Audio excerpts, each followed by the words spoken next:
Salud amigos, tripulantes de nuestra querida, contaminada y única nave espacial. La misma que, desde la última vez que nos vimos por estos medios, ha dado 3 vueltas sobre su eje imaginario y, por supuesto, sigue generando acontecimientos en pleno desarrollo. Acontecimientos que hoy nos retrotraen a lo que fue en su momento una emblemática tragedia de la tecnología de última generación, pero no ya en el caso de los aviones que han estado muy de moda en las malas noticias, sino de los submarinos. Esa difícil, durísima profesión, la de los tripulantes de submarinos, aunque los de última generación tengan un poco más de espacio y algunas más comodidades, no escapan a los imponderables de la tecnología. Y estábamos recordando en los archivos que se cumple aniversario de un nombre que, aparte de representar en la Segunda Guerra la batalla de tanques más grande de la historia, Kursk, llevaba también ese nombre un submarino de la clase más avanzada, de tipo nuclear, de la flota soviética. Y sufrió un accidente y aquello se volvió una tragedia. De manera que hoy vamos a recordar, hubo mucha lectura geopolítica sobre esto, ¿no? Recordemos que en Rusia necesita tener flotas que naveguen por los hielos del norte, pero también que entren en el Atlántico a hacer presencia y, por supuesto, compensar la sexta flota del Mediterráneo, tradicional Mare Nostrum en tiempos de la Guerra Fría, y pasando por aquel estrecho que representa a Europa de un lado y Asia del otro, la flota del Mar Negro, con lo cual caemos a la península de Crimea, donde, así como los grandes imperios en 1853 se coaligaron contra los zares, ahora parece que también hay un intento de reverdecer viejos laureles aquí. Cualquiera sea el caso, si uno sabe leer, se aprende de la historia. Pero eso sí, la experiencia no es transferible. Ahora, experiencia fea es un submarino en emergencia. Y cuando se trata de un super submarino, los acontecimientos en pleno desarrollo se transforman en algo realmente dramático, ¿no? Por eso hay una coincidencia entre las anclas y las cruces, porque la profunda fe cristiana ortodoxa de los rusos nunca se ha borrado. Y aquí tenemos el Kursk, el tristemente célebre Kursk, gigantesco submarino, que se transformó para muchos en la tumba y para otros en un dolor de cabeza insuperable. Esto nos lleva a una situación en la cual hay que tener en cuenta los riesgos naturales de actuar, y esta fue su tripulación, de los mejores hombres.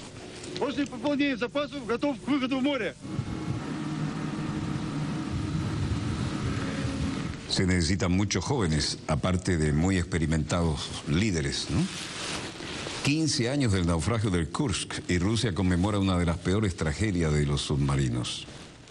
Se hundió en el mar de Barents el 12 de agosto del 2000, llevándose la vida de 118 miembros de la tripulación. San Petersburgo, y concretamente la Catedral de San Nicolás de los Marineros, es uno de los lugares donde se realizaron actos conmemorativos de la tragedia. En víspera de esta fecha fatídica, se pudo conversar con algunos de los familiares de los marinos desaparecidos.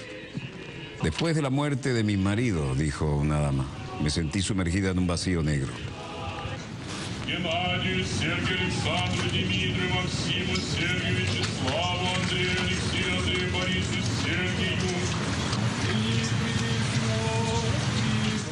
El Kursk se hundió a una profundidad de 108 metros en el mar de Barents mientras participaba en unas maniobras navales.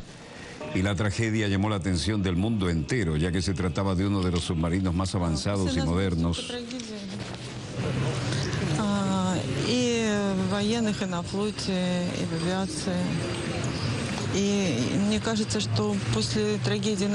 Irina, viuda del comandante del Kursk, Gennady Lechin. Había tantas tragedias después de la nuestra, en el ejército, en la marina, en la fuerza aérea. Me parece que después de la gente del Kursk fueron afectados en lo material, en la asistencia, reciben asistencia social y supongo que todos de alguna manera tienen una compensación. El presidente de la Orden de los Submarinos, los veteranos, dice: creo que no hay duda que hace 15 años, durante la catástrofe del Kursk, no todo lo posible fue hecho para rescatar a la tripulación. No había nada para rescatarlos, no había con qué.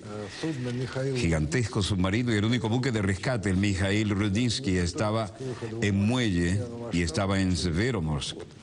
Ni siquiera estaba preparado para ir a la mar en ese momento. Bueno, lo más importante es que hemos rechazado y hemos pensado durante mucho tiempo si podíamos aceptar o no una ayuda extranjera, pero se trataba de una tecnología de punta, ¿no? Eso no lo dice él, lo decimos nosotros. El barco de rescate, Igor Beluzov, dirigió hacia el Atlántico la cuarta etapa de pruebas. Es un buque de rescate para estas circunstancias que tenemos entre los nuevos. Fue diseñado y construido en San Petersburgo. Se trata de un barco de rescate submarino moderno que puede rescatar a los submarinos a ciertas profundidades si se pone en circunstancias. Y hace algún tiempo que se tomó la decisión de construir 4 de estos buques para la Marina. Y me siento muy mal por el personal de la Armada y de los submarinos del Pacífico, porque para ellos el buque de rescate ni siquiera hubiera sido planeado cuando fue necesario. Aquí, a esta descendiente de una de las víctimas, le muestran la maqueta de aquel gigantesco submarino que hoy se recuerda como una de las tragedias de submarinistas más grandes, ¿no? Muchas lecturas políticas, mucha tecnología de punta y si se pedía ayuda o no se pedía ayuda, mucho orgullo. Y ciertamente hoy la Armada rusa recordaba a sus héroes del Kursk.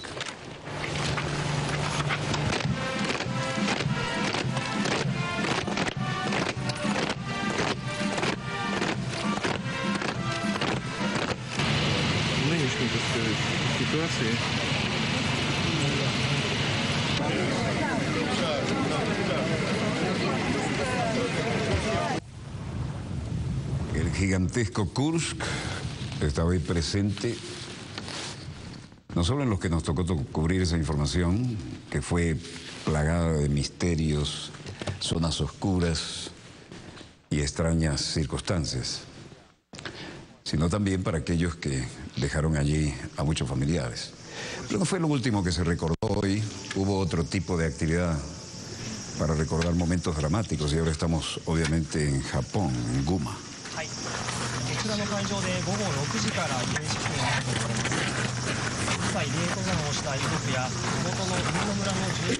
Japan Airlines también en esta fecha conmemora 30 años de la tragedia aeronáutica de aquel jumbo que costó la vida de 520 personas, 4 sobrevivientes. Cientos de personas concurrieron este miércoles al lugar donde se estrelló hace 30 años ya un Boeing 747 de la compañía Japan Airlines. Una catástrofe que costó la vida a 520 personas y constituye una de las peores tragedias aeronáuticas de la historia. El 12 de agosto de 1985, media hora después de despegar, un Boeing 747 que hacía la ruta entre Tokio y Osaka chocó contra las montañas de Guma, a 150 kilómetros al norte de Tokio. Solo 4 pasajeros sobrevivieron y milagrosamente.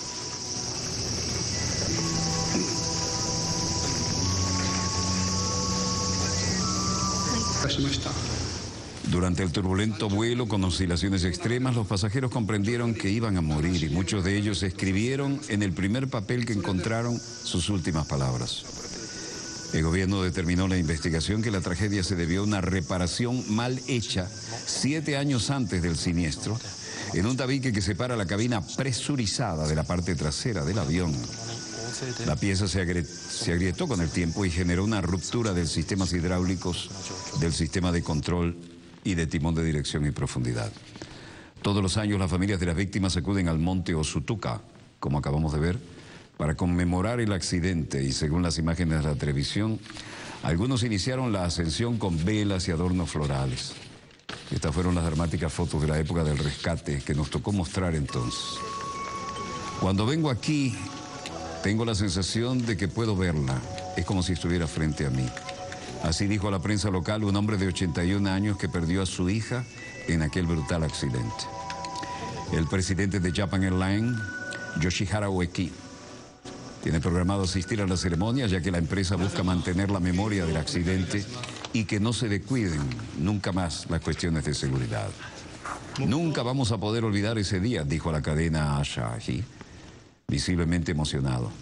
Satoshi Lizuka, un ex policía que fue el encargado de identificar los cuerpos del accidente. El único accidente aeronáutico más mortífero que este fue el choque entre dos aviones en Islas Canarias en 1977, que también nos tocó transmitir y que dejó 538 muertos. Okay, thank you. Our team has been dispatched to Maldives to ascertain. Los familiares han rechazado la conclusión de Malasia sobre otro accidente, el vuelo MH370 desaparecido. Indicaron este miércoles que no aceptan las declaraciones del gobierno de Malasia sobre la pertenencia de los restos hallados en el océano, que se indicó que era del avión de Malaysia Airlines desaparecido en marzo de 2014 y que no aceptan esto hasta que no se lleve a cabo el análisis más concluyente. Voice 370, un grupo de apoyo a los familiares, pidió a autoridades imparciales que analicen cualquier eventual resto hallado al desconfiar del gobierno malayo. Najib Razak dijo el martes que fragmentos de ala hallado en la isla francesa de la Reunión pertenecía, según confirmaron los expertos en Francia, al Boeing 777 de Malaysia Airlines, que habría tenido un trágico final en el Océano Índico. Sin embargo, una semana después, otros expertos no estaban de acuerdo con la declaración de Malasia, dijo un comunicado de Voice 370. El Boeing 777 desapareció el 8 de marzo de 2014 con 239 personas a bordo. China vuelve a devaluar su moneda en tanto y desata el temor a una guerra de divisas. Los expertos vigilan preocupados la desaceleración de la economía china. China vuelve a devaluar su moneda y desata el temor a una guerra de divisas y se suma a la del martes 2% en el tipo de cambio respecto al dólar.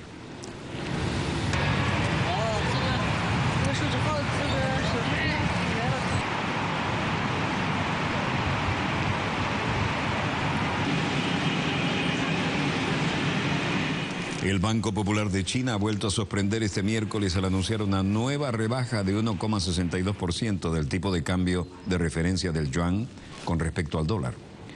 Bajada que se suma a la ya efectuada ayer martes con casi 2% y se ha desatado los temores de que estén fraguando una guerra de divisas. Esta nueva caída no augura nada tranquilizador. Y en Nueva Delhi, en Mumbai y en Maharashtra, en la India, todo el mundo sigue con atención qué está pasando y a dónde llega esta situación y cómo se refleja. El jefe asesor económico de la India, Arvind Subramanian, decía: esta acción es a la vez un intento de un candidato más plausible, creíble para su inclusión en la cesta de los derechos especiales de giro. Pero al mismo tiempo no hay duda de que China está respondiendo a su propio desarrollo interno, la desaceleración del crecimiento de las exportaciones con el fin de dar a su economía un impulso. Y todos nosotros, los responsables políticos de todo el mundo, incluyendo la India, tenemos que tomar nota de estas acciones. Todo el mundo revisando las cotizaciones y el experto en mercados Sunil Shah decía a su vez: los productos y servicios chinos llegarán a ser más baratos, que India se verá afectada porque debido a la importación de China subirán. Los productos chinos serán más baratos. Podríamos recurrir al dumping a fin de evitar este escenario. La rupia también ha descendido. La rupia se sumerge en la caída detrás de los yuanes. Cayó con fuerza el miércoles para tocar un nivel más bajo frente al dólar desde 2013, ya que la decisión de China de devaluar el yuan provocó temores de una guerra de divisas a nivel global. Mientras tanto, en Beijing, el ministro de Relaciones Exteriores del Reino Unido, Philip Hammond, era recibido con atención y declaraba: As we approach the 70th anniversary of the end of the World War in this continent. A medida que nos acercamos al 70º aniversario del fin de la Segunda Guerra Mundial en este continente y recordamos la terrible destrucción y el sufrimiento humano que el conflicto causó en la región, tenemos que reflexionar sobre el hecho de que, a diferencia de Europa Occidental, el proceso de recolonización aún no ha concluido aquí. Las disputas territoriales siguen sin resolverse y la confianza mutua, la confianza aún necesitaria, debe ser construida primordialmente.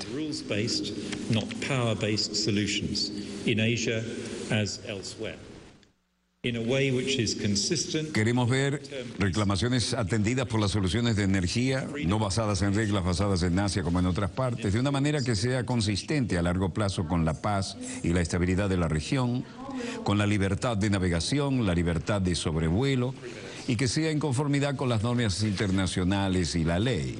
A rules-based system only has credibility if it's applied in every case, not if it's applied selectively. I hope we will help the debate. Basado en normas del sistema, uno solo tiene credibilidad si aplica las normas en todos los casos y no si se aplica de manera selectiva. Espero que ayudaremos al debate en una dirección positiva y creo que hay esperanzas de que podemos conseguir superar estas disputas mediante el diálogo político con los líderes chinos, y ellos han dicho que este debe ser el camino a seguir y estamos de acuerdo.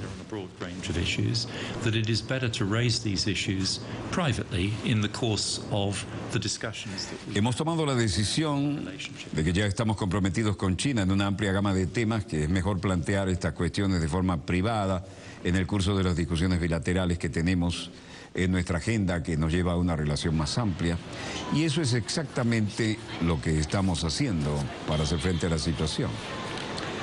En suma, el secretario de Relaciones Exteriores británico exige un enfoque basado en normas para resolver las disputas territoriales también, las del Mar del Sur y del este de China. Mientras tanto, en Hong Kong, en China, en Tokio, en Japón, en Seúl, en Corea del Sur, todo el mundo tenso en cuanto al comportamiento de las bolsas. Natixis, un economista jefe de Asia-Pacífico, Alicia García Herrero, decía: en vista de la situación que estamos viendo, tengo la esperanza, y espero que ellos, los bancos como el Banco Popular de China, no confundan el mercado y ayuden a mantener a todos nosotros en la espera de meses para saber dónde estamos, porque eso va a ser muy costoso en términos de pérdidas de capital.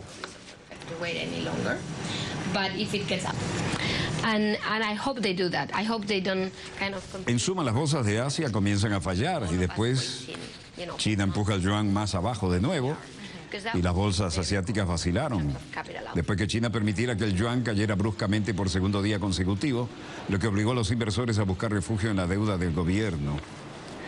El miércoles el Banco Popular de China estableció una tasa de 1,5 del yuan más débil que el martes 11 de agosto. En Hong Kong el índice Hang Seng cayó un 2,4% a 23.916, mientras que el índice de empresas chinas perdió 2% a 11.042,79.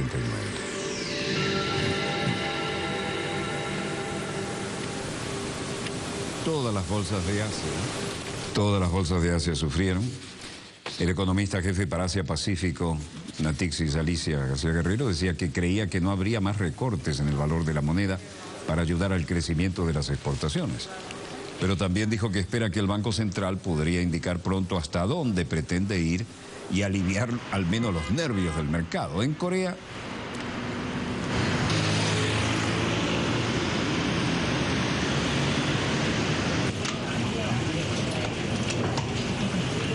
las cosas no andaban mejor.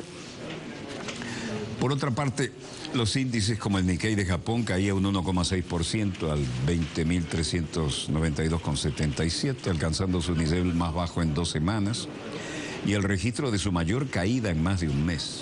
En Seúl, donde estamos, el índice de referencia de Corea, el Composite Stock Price Index, KOSPI, cerró con una baja del 0,6% a 1.975,47 puntos. En un momento dado el índice cayó hasta un 1,9%. En Nueva York, cierre de operaciones.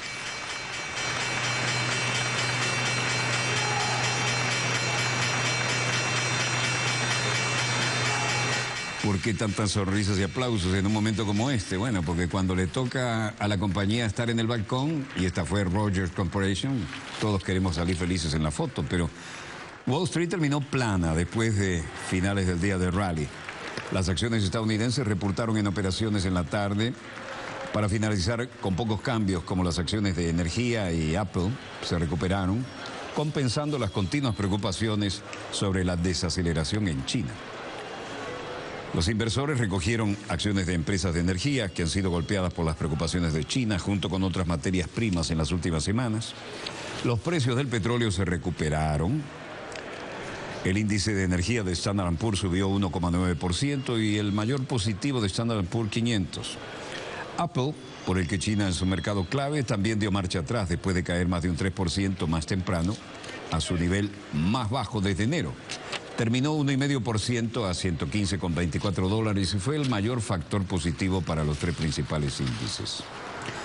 Los que pudieron estar en otras actividades y en otras latitudes, y ahora estamos en La Habana, Cuba, se preocupaban de otras realidades. Un residente de La Habana, Ángel Fernández, al ver los acercamientos que hay entre Washington y La Habana, no tenía ningún inconveniente en señalar su actitud positiva. Se está viendo cambios maravillosos entre la relación entre Cuba y Estados Unidos. Creo que yo estoy bastante convencido que sí se va a resolver, que va a haber mejores posibilidades de que ya sea más aceptado y todo ese lío por el lío del convenio de embajada de Cuba con Estados Unidos. Idalia Cuellar también tenía su opinión. Esta es una de las gigantescas banderas cubanas que en este bosque de mástiles, ¿no?, que está justo en la explanada pegadita a la embajada, a la oficina de intereses por ahora de Estados Unidos. Para los que tenemos familiares, y va a ser, creo que mucho mejor para los de allá y para los de aquí. Tanto como Estados Unidos, Cuba hace preparativos finales antes de levantar su bandera sobre la embajada y los cubanos tienen esperanza para los próximos cambios. Todavía queda gente esperando ahí a ver cómo consigue una visita. Cuando digo visita es para una visa. Y apenas unos días antes de que Estados Unidos plantara su bandera sobre el ex edificio de la Sección de Intereses de La Habana por primera vez en 54 años, los cubanos miraban delante que en el futuro puedan deparar la luz de reciente acercamiento entre Washington y La Habana. Los viejos eslogans son realidad visceral y mimetizada por algunos, pero metabolizada por otros. Y está la sede de lo que fue la embajada, ahora todavía oficina de intereses. Las interpretaciones son variadas. Acá tenemos un coronel, Roberto Márquez, del Ministerio de Interior. El 28 de septiembre, pero este proceso de normalización va a ser un proceso largo, complejo. Hay temas muy complejos como el tema del bloqueo. Mientras existe el bloqueo no se puede hablar de una normalización de relaciones. Mientras exista Radio Martí y Telemartí tampoco. Mientras exista dirigentes de Estados Unidos que planteen que, bueno, fracasó esa táctica, pero que no han renunciado a su estrategia, pues, para nosotros es preocupante. Un ex combatiente revolucionario retirado, Eladio Aguiar, tenía también su manera de expresar opinión.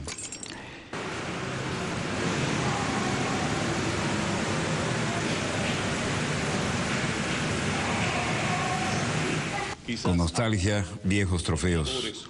U otros que son superficiales piensen que esto va a ser el fin del socialismo. No, señor.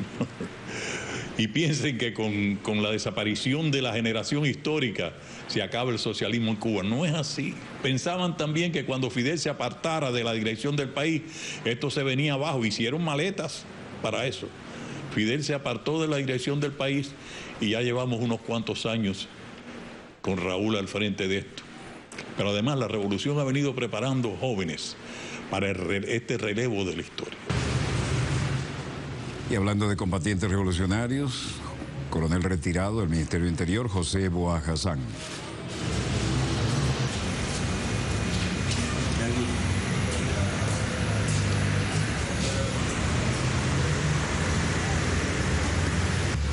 muchacho vea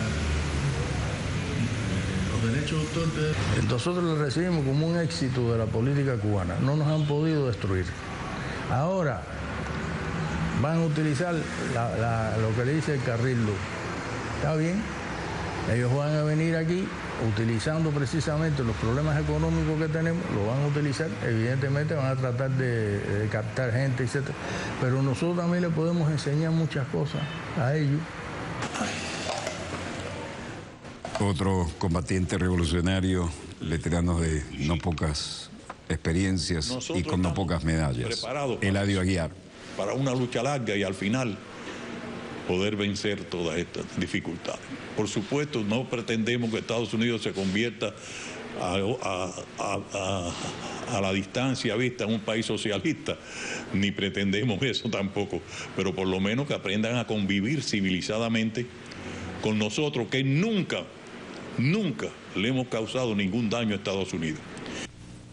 Alegran el ambiente muchas veces sombrío y cargado de peligros.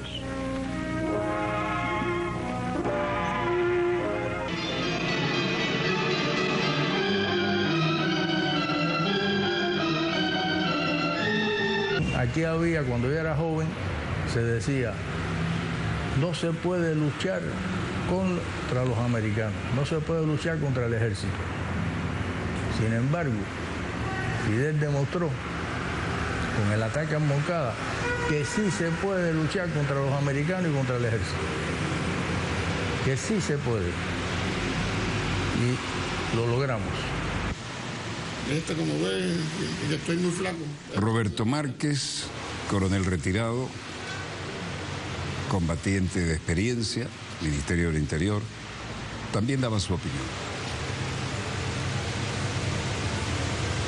Porque es así, mientras esté vivo es el comandante en jefe y el día que muera, porque tiene que morir algún día, seguirá siendo para nosotros la fuente de inspiración hasta que nosotros existamos. Eso es así. Para nosotros Fidel es lo más, para mí es lo más grande que yo tengo desde el punto de vista político, y creo que es uno de los hombres más importantes del siglo XX y XXI, no solamente para Cuba, sino para América Latina y para el mundo incluso. Cuba y la revolución cubana seguirían luchando y seguirían resistiendo.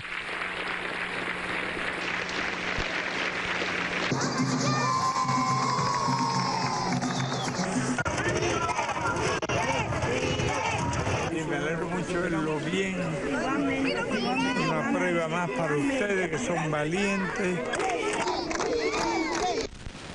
Bueno, una prueba más, como dicen ellos, que fin del bloqueo no será el fin del socialismo, y ténganlo en cuenta y anótenlo bien, habían señalado, porque las cosas de los valores que se han hecho carne, se han metabolizado en generación tras generación en este proceso, no están ni siquiera en duda de su trascendencia.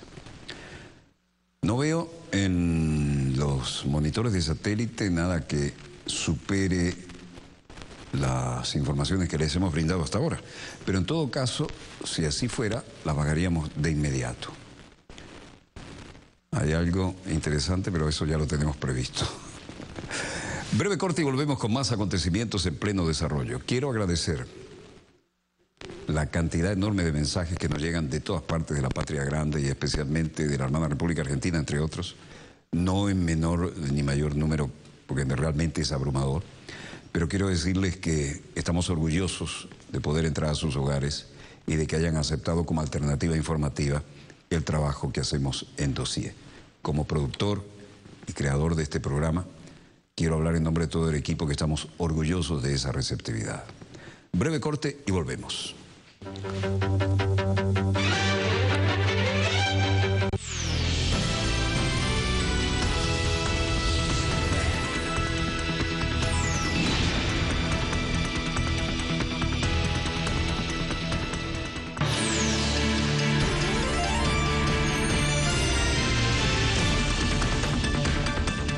Volvemos con más acontecimientos en pleno desarrollo. Y ciertamente hoy, como es costumbre, el presidente constitucional de la República Bolivariana de Venezuela y comandante en jefe hizo puntualizaciones que son del caso destacar. Y sobre todo por el contenido que ustedes van a ver. Y después les diré algún detalle interesante que llega desde la Santa Sede. Este Papa que cuántas veces me oyeron decir, ¿no? El próximo Papa tiene que ser latinoamericano. Y vaya que está empezando a poner los puntos sobre las sillas. Pero aquí también, en el plano de la política nacional, se ha hecho lo mismo. Y esto vale la pena porque tiene una repercusión internacional enorme. Sobre todo porque hay mucha gente interesada en que las cosas aquí no funcionen, pero se están haciendo nudos en las lenguas. Veamos los acontecimientos en pleno desarrollo. Y más de 1.800.000 sirios han tenido que salir, algunos hacia Turquía y otros hacia Europa. Nosotros conocimos Siria bastante en varios viajes con nuestro comandante Hugo Chávez. Un pueblo de paz, un pueblo que ha sido base de estabilidad para una región convulsa, compleja, difícil. Pero bueno, a los poderes del mundo le entró la fuerza de la venganza de destruir al presidente Bashar al-Assad y destruir a Siria como gran república árabe, allí, en el corazón de una región donde Siria es un factor clave de estabilidad, de cohesión geopolítica, frente a grandes amenazas a la existencia de los pueblos árabes, de los pueblos musulmanes. Y ahí están los resultados, ¿no? Aquí tenemos a la canciller de la República, secretario general del ALBA. Me gustaría que nos comentaran, ¿no?, un poco este debate sobre este tema específico que tuvo el ALBA ayer. El ALBA siempre ha tenido posiciones de vanguardia. El ALBA denunció a tiempo la destrucción de Libia, lo denunció. Lamentablemente todo lo que se habló y se vaticinó entonces se cumplió y se sobrecumplió en destrucción contra Libia y contra África. Pero de alguna manera queda la tranquilidad moral de no haber sido jamás cómplices de ningún crimen de los imperios del mundo contra los pueblos de África, ni del crimen que se cometió de descuartizar a Libia, que era el país con mayor nivel de desarrollo económico y social del África. ¿Cómo estuvo las deliberaciones, compañera canciller, compañero secretario general? Y bueno, ¿qué iniciativas se van a tomar en el campo de la crisis humanitaria, producto de la destrucción de Libia, del ataque contra Siria y toda esta crisis del Mediterráneo? Bueno, presidente, muchísimas gracias. Hemos decidido, los cancilleres que estuvimos allí, todos los cancilleres del ALBA, exigir a Europa que asuma su responsabilidad histórica, que es una responsabilidad histórica que, como bien usted ha descrito, supera incluso los límites de la tragedia humana. Encuestas muy serias de la región señalan hoy que 200.000 personas quisieran emigrar hacia Europa. Imagínense la tragedia que esto constituiría si atacan y derrocan al gobierno legítimo y constitucional del presidente Bashar al-Assad. En ese sentido, presidente, además se aprobó, y esto es muy importante, un plan de solidaridad internacional, donde se pida que el 20% del gasto bélico mundial esté destinado para atacar las causas de las tragedias que viven estos pueblos, producto no solamente de lo que significa estar sujeto a un modelo de dominación, producto del colonialismo, del neocolonialismo y del modelo capitalista, que lo único que reproduce es pobreza e infelicidad para los pueblos, sino que a esta tragedia se ha sumado también, presidente, la violencia terrorista. La pregunta que nos hacemos todos es quién financia, quién arma y quién entrena a estos grupos terroristas. Y se le hizo un llamado, una exigencia a Occidente que detenga esa aventura desquiciada de querer intervenir en otros países. Cuando nosotros incluso hacemos el análisis, presidente, desde el punto de vista energético, es curioso que todos estos países que han tenido intervenciones desde el punto de vista del debilitamiento institucional mediante la agresión mediática, la agresión económica, la agresión financiera, posteriormente las ocupaciones bélicas, son países productores petroleros, y es curioso que a todos les ha impactado una reducción de 1 millón de barriles diarios. La pregunta es que sigue estando en el centro, presidente, la guerra del petróleo. Y en ese sentido se aprobó este plan especial donde nosotros solicitamos que ese 20% del gasto bélico mundial se dirija a atacar las causas de la pobreza y violencia para satisfacer los derechos humanos fundamentales como el derecho a la salud, a la educación, a la vivienda, alimentación. Esta exigencia, además, este plan vamos a llevarlo a instancias internacionales como el CARICOM, UNASUR, la CELAC y a las Naciones Unidas. Nosotros nos vamos a dirigir a la Asamblea General de las Naciones Unidas, presidente, para presentar esta solicitud y esta exigencia que se le está haciendo a Europa. Es realmente vergonzoso esta crisis humanitaria que ha convertido el mar Mediterráneo en una inmensa fosa común de pobres ciudadanos que tratan de huir de la violencia y de la pobreza en estos países. Bueno, yo quisiera saber la opinión también del secretario general del ALBA, Bernardo Álvarez, ¿no? Porque todas estas circunstancias, sin lugar a dudas, son consecuencia de razones históricas, ¿no? Lejos, lejanas, y de razones cercanas también, ¿no? La destrucción de Libia, bueno, ocasionó un proceso de desestabilización total de un país clave, que era soporte de la estabilidad de una veintena de países del norte de lo que es África, desde el punto de vista energético, económico. Libia jugaba un papel en África muy parecido en sus formas, pero sobre todo en su impacto de estabilidad, con el papel que juega Venezuela hoy con Petrocaribe, el papel que juega el ALBA, el papel que juega Cuba inclusive, que ha jugado Cuba históricamente en el Caribe. El Caribe está en paz. El Caribe tiene un altísimo nivel de estabilidad y es una región que, a pesar del maltrato de las antiguas metrópolis coloniales, es una región que marcha con bastante estabilidad.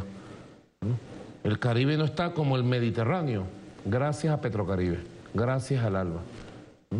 Y la política alocada del imperio estadounidense de destruir a Venezuela ha arrojado inclusive reflexiones de alerta en el establishment, como dice Silvia siempre, en el establishment de los Estados Unidos, inclusive en la élite allá en Washington, que tú conoces muy bien porque fuiste embajador 8 años del comandante Chávez en Washington.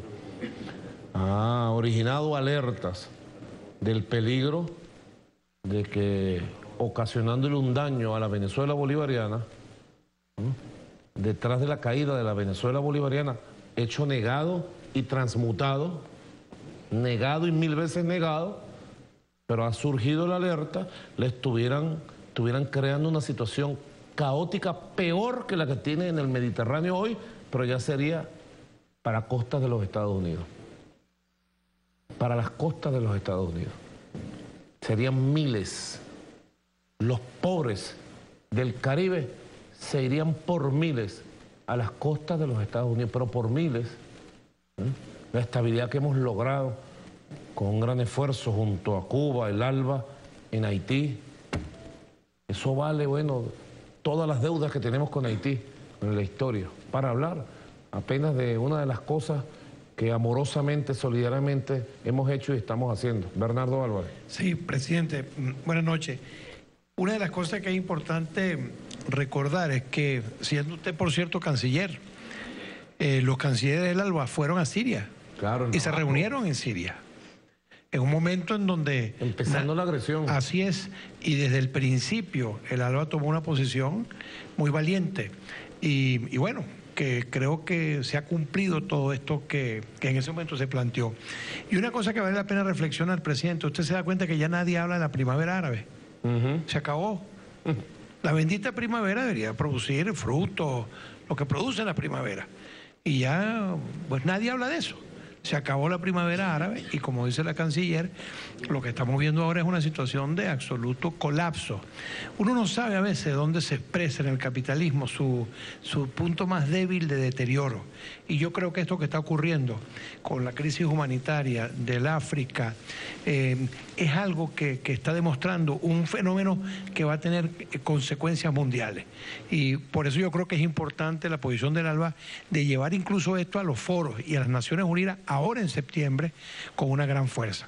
Y frente a lo que usted decía del Caribe, cuando uno viaja, yo hice un viaje a la Unión Europea y me llamaron en la Unión Europea y me querían hacer una sola pregunta, porque también me toca tener responsabilidad en Petrocaribe. Me decían, por favor, díganos que Petrocaribe no se va a acabar. ¿Pero por qué usted dice eso? Díganos, por favor, que no se va a acabar.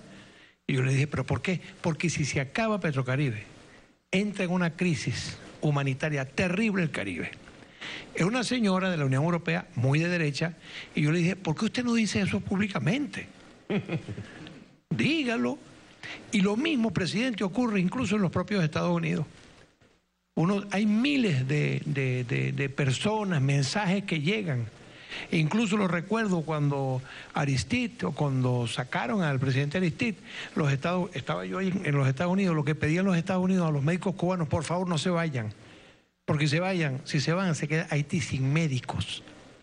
Entonces es un doble discurso, y yo lo que creo es que lo que quieren finalmente es debilitarnos a nosotros, debilitar al mundo progresista. Ellos saben que si una iniciativa como la de Petrocaribe llegase a desaparecer, aquí se generaría una crisis de proporciones gigantescas, como usted lo acaba de decir. Y una última reflexión con lo que fue la reunión ayer, es que pienso que se empieza ya a cobrar mucha fuerza en el ALBA, de que toda esta iniciativa de la derecha no es una iniciativa que se concentra en un país. Se expresa en todos nuestros países. En consecuencia hay que tener una respuesta regional y global. Así es, una conspiración global. Así es. Entonces no se puede mantener esto simplemente como una denuncia que haga Venezuela, una denuncia que haga un país u otro país, sino que tiene que ser algo global, pues, y regional. Lamentablemente, lo que veníamos advirtiendo hace tiempo, que la ultraderecha venezolana pudiera contaminar con su visión cortoplacista, aventurera, golpista al resto de la derecha del continente, ha ocurrido. Ha ocurrido.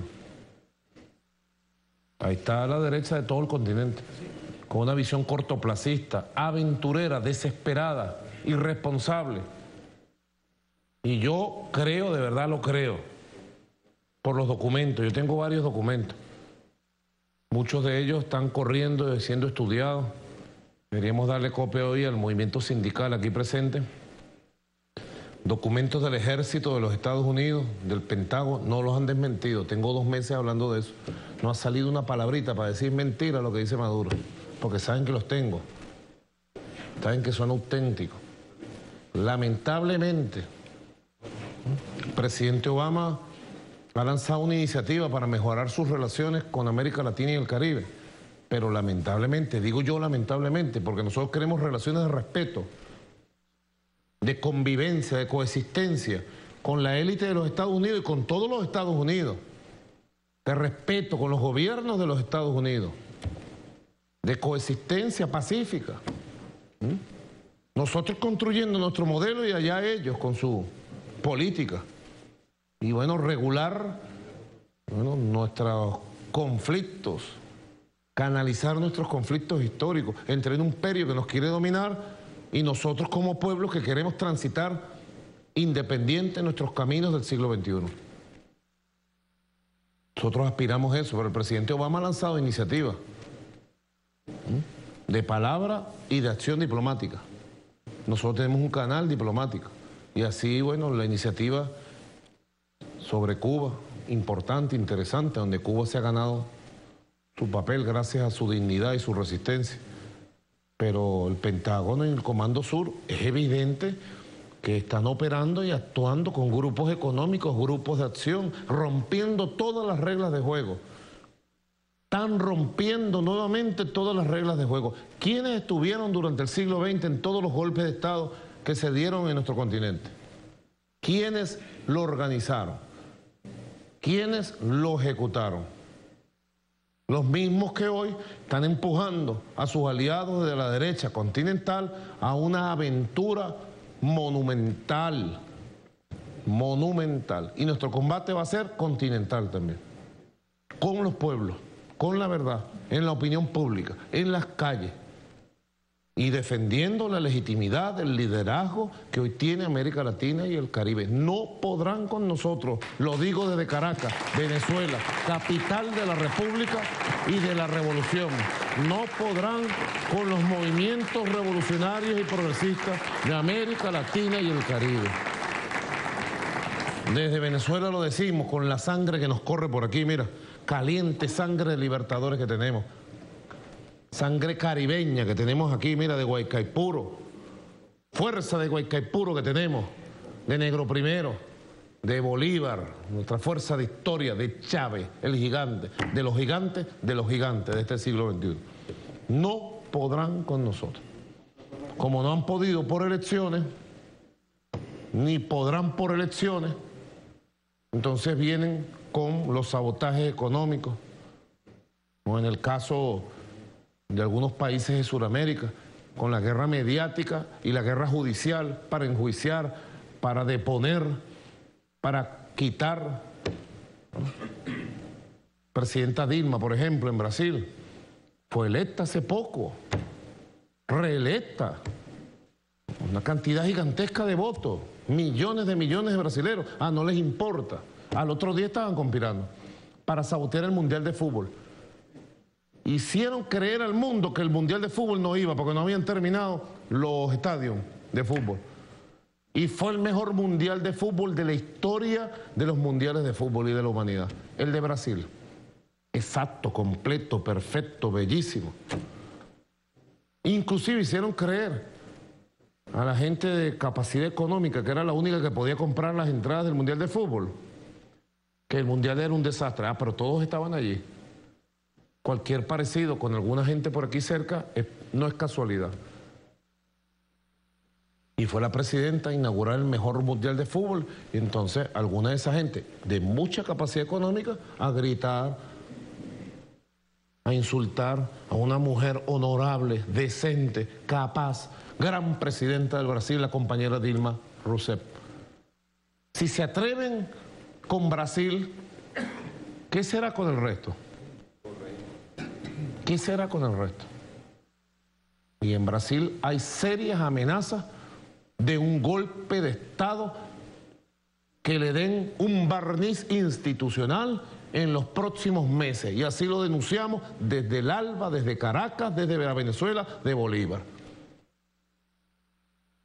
Y nosotros vamos a acompañar al pueblo brasileño en su lucha por defender sus derechos, su democracia, su liderazgo. Y vamos a acompañar al compañero Lula da Silva con honor, con coraje, con amor. Brasil se merece respeto al movimiento popular, progresista, de izquierda, al liderazgo de Lula, que ha llevado al Brasil a su nivel de desarrollo más grande en lo social y económico de los últimos 100 años. Tenemos que exigir respeto entre nosotros y desde nosotros. No podemos callar por una falsa hipocresía. Nadie opina, nadie habla, nadie defiende y caen todos. La falsa hipocresía, pues. Venezuela no cae en esa falsa hipocresía. Nosotros vamos a combatir por la causa justa. Y desde el ALBA ayer se decidió combatir. Combatir. Y que lo sepan los imperios que tengan que saberlo. Vamos a combatir por nuestra tierra y por la patria grande también. Hoy, mañana y siempre. Vamos a combatir. Y llamo al combate a los movimientos obreros, a los movimientos campesinos. Desde ya, no pierdan tiempo, compañeros. La fuerza es de la clase obrera, de los campesinos, de los estudiantes. No perdamos tiempo. No perdamos tiempo a ningún nivel. No perdamos tiempo, articulemos fuerza. Ellos no pierden tiempo. No pierden un segundo para tratar de comprar a tal, tratar de quebrar a tal y tratar de conspirar contra tal. No pierden un segundo. No perdamos tiempo. Declarémonos en campaña, en defensa de los derechos de los pueblos, a la democracia, a la libertad, a la construcción de nuestros propios modelos post-neoliberales. Declarémonos en campaña, pero en campaña. Y si rompen las reglas de juego en algún país, estemos preparados para reaccionar con la clase obrera, con los campesinos, con los estudiantes, con los pueblos. Y hagamos un gran 13 de abril latinoamericano. Un gran 13 de abril latinoamericano y caribeño.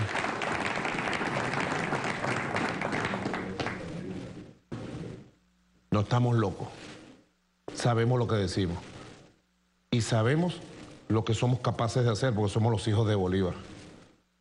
Y cuando decimos algo, lo decimos con el amor suficiente para que la pasión llegue a hacerse realidad. Si el combate es por toda América Latina, por el derecho de nuestros pueblos, debemos darlo, camaradas y hermanos. El combate nos une, nos hermana. El combate abre los caminos, pero no dejemos que acorralen a los liderazgos que han permitido el nacimiento de UNASUR, de la CELAC, del nuevo tiempo latinoamericano. No lo permitamos. Por eso, gran valentía del ALBA en su documento. Creo que han aprobado una jornada de solidaridad con el compañero Rafael Correa, ¿verdad? ¿Cómo va a ser esa jornada? Sí, presidente. Bueno, estamos articulando un plan de acción donde en los países del ALBA, donde exista embajada de Ecuador, van a ir los movimientos a manifestar su solidaridad al gobierno legítimo del presidente Correa. Por otra parte, se aprobó la iniciativa que usted había presentado, que es el gran tuitazo mundial, el día 13 de agosto, en favor y en apoyo al presidente Correa y al pueblo de Ecuador. Todas esas acciones...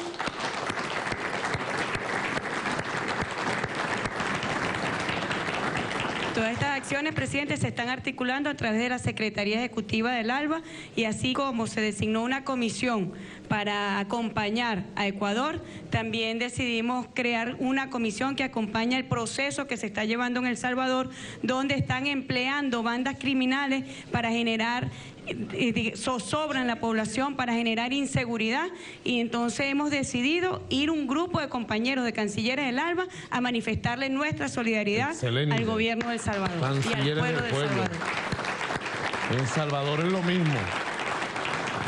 lo mismo que estos patiquines empezaron a hacer aquí. La articulación de una ultraderecha con los maras, eso sí es cosa dura, ¿no? Las maras le dicen, no son los, las. ¿Ah? Pandillas transnacionales. Sí, de gran peligrosidad. Y bueno, han pasado una etapa ya de... Van rompiendo las reglas de juego de la convivencia. La van rompiendo. Están jugando con la paz del continente. Porque los revolucionarios de este continente no nos vamos a entregar nunca. Haber llegado al punto que llegamos costó un siglo de dictaduras, de desaparecidos, de torturados, de lucha. Un siglo contra todas las dictaduras. Un siglo costó haber llegado al punto que llegamos. Y nos vamos a entregar. Vamos a entregar esta patria grande que ha florecido. Con dificultades, bueno, pero con lucha. Y estas batallas son las que forjan el carácter de los pueblos, forjan las ideas de los pueblos, forjan la fuerza. Siempre lo hemos dicho, lo aprendimos del comandante Chávez. ¿Qué fue lo que forjó esa fuerza gigantesca de un Simón Bolívar, de un Antonio José de Sucre? Decir Bolívar, decir Sucre, es decir pueblo libertador, pueblo en armas. ¿Qué lo forjó? ¿Ah? Una luz que cayó del cielo. Bueno, quizás uno como creyente puede decir, sí, bueno, Dios nos dio ese regalo, ¿verdad? Pero no. No solamente eso. Lo forjó años de batalla, primero ideológica, en las calles de Cumaná, en las calles de Caracas. Era un hervidero de ideas. Bueno, Bolívar no estaba castigado y mandado al exilio el 19 de abril de 1810, ¿por qué? Porque el muchacho rebelde Bolívar, huérfano de padre, de madre y de esposa, cuando volvió de Europa llegó con la mente viva, activa, con un juramento en el Monte Sacro. Y esa Plaza Mayor, que hoy es la Plaza Bolívar, era un hervidero de pardos mestizos, de debate. Primero la batalla de ideas y saber... Allá está la corona, allá está el imperio español y aquí somos nosotros, los criollos, los venezolanos. Y todas las otras ideas de igualdad, de superación del esclavismo. Y luego la batalla de las batallas, la guerra de las guerras. ¿Dónde fue la guerra más cruenta, General Padrino? ¿No fue aquí? En otros lugares hubo importantes jornadas militares. En Nueva Granada,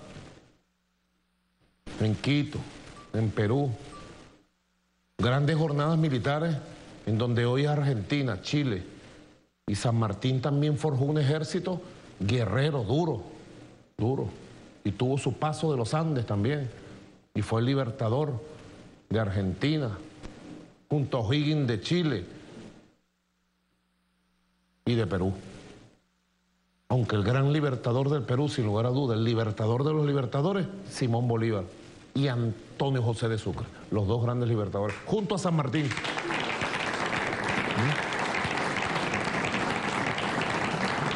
Pero ¿de dónde salió esa capacidad para mover ejércitos? Para atacar con caballería, para atacar con artillería, para atacar a pie, para derrotar ejércitos superiores, para saber usar las distintas maniobras estratégicas y las distintas variantes tácticas, para el correcto uso del armamento de la época, para el correcto uso de la diplomacia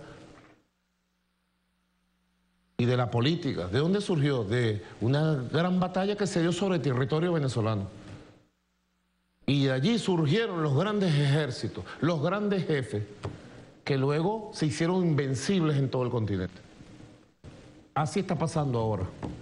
La gran batalla de ideas que se está dando en América Latina está forjando líderes, pueblos, que pueden ser ejércitos más adelante, ejércitos de pueblos. Y nosotros preparémonos para defender esta tierra al costo que sea necesario, defender nuestra Venezuela y nuestra América Latina, al costo que sea necesario. Y que los imperios lo sepan. Por las buenas, somos buenos, muy buenas, pero por las malas, somos Bolívar, somos Zamora, somos Chávez, somos guerreros. Contundentes declaraciones, una vez más, inspirados en el ideario del libertador Simón Bolívar, extrapolados a nuestra realidad. Y hablando de esos temas que siempre están vinculados con la justicia social, incluso tenemos una información de última hora que hoy llega de parte de la Santa Sede. Y se las leo. Dice, el pontífice argentino lamentó que en las sociedades contemporáneas el afán de riqueza ponga en riesgo los ritmos de las vidas humanas. El Papa Francisco afirmó hoy que los seres humanos no deben ser esclavos del trabajo, sino señores. Y señaló que la esclavitud laboral va en contra de Dios y en contra de la dignidad humana. No debemos ser nunca esclavos del trabajo, sino señores. Sin embargo, vemos que hay millones de hombres, de mujeres y también de niños que son esclavos del trabajo, que son explotados, esclavos del trabajo. Esto va en contra de Dios y en contra de la dignidad humana, dijo Jorge Bergoglio. Esto fue en la audiencia de hoy, ¿no? En el aula Pablo VI. Y lamentó que las sociedades contemporáneas tengan el afán de riqueza y pongan en riesgo los ritmos de las vidas humanas, y defendió que todo ser humano tiene derecho a un periodo de fiesta, un invento de Dios que permite contemplar los frutos del trabajo bien hecho. Bergoglio dijo, la ideología del beneficio y del consumo quiere comerse también la fiesta, y condenó la obsesión del beneficio económico que niega al hombre el tiempo para lo verdaderamente importante. La fiesta es un precioso regalo que Dios ha hecho a la familia humana, dijo Francisco, pero no una fiesta del consumo y del desenfreno, sino un tiempo que permite a la persona volver la mirada hacia sus hijos o sus nietos, los que están creciendo, y pensar qué bonito es Dios que lo haya hecho posible. Bueno, quería compartir esto que acaba de llegar de la Santa Sede, y quiero mostrarles rápidamente, señor director, vamos a conectarnos con Reuters. Esto que ven es a mucha distancia, una tremenda explosión que ha ocurrido hoy en el puerto norteño de Tianjin, el más importante de China. Esto lo estamos recibiendo en vivo, en directo desde China. Cuando decimos acontecimientos en pleno desarrollo, es en pleno desarrollo. Ha habido una explosión gigantesca cuya onda expansiva ha llegado a sentirse a 10 kilómetros. Y parece que entre el patio de contenedores allí había contenedores con explosivos. El número de víctimas no está establecido y realmente parece que puede tener consecuencias graves. Volvemos a estudio, señor director. Muchas gracias. Eso queda aquí en el norte, ¿no? La zona norte de los puertos de China. Pero desde allá, para decírselo en vivo y en directo, como decíamos en mis tiempos, en pleno desarrollo, como decimos en exclusiva en Dossier, el concepto de desarrollo en pleno desarrollo que pusimos en boga de hace 40 años, llegando directamente aquí. Bueno, volveremos mañana, Dios mediante. inspirado por estas palabras del Santo Padre, al fin un Papa latinoamericano y lo que esperamos todavía de él. Volveremos mañana, Dios mediante, como les decía, cuando nuestra querida, contaminada y única nave espacial haya dado otra vuelta sobre su eje imaginario y estemos aquí para contarles la pequeña gran historia de las próximas 24 horas. Desde el estudio 3 de Venezolana de Televisión en Caracas, Venezuela, el canal pionero, termina aquí Dossier, el programa decano de la información internacional vía satélite en todo el hemisferio occidental.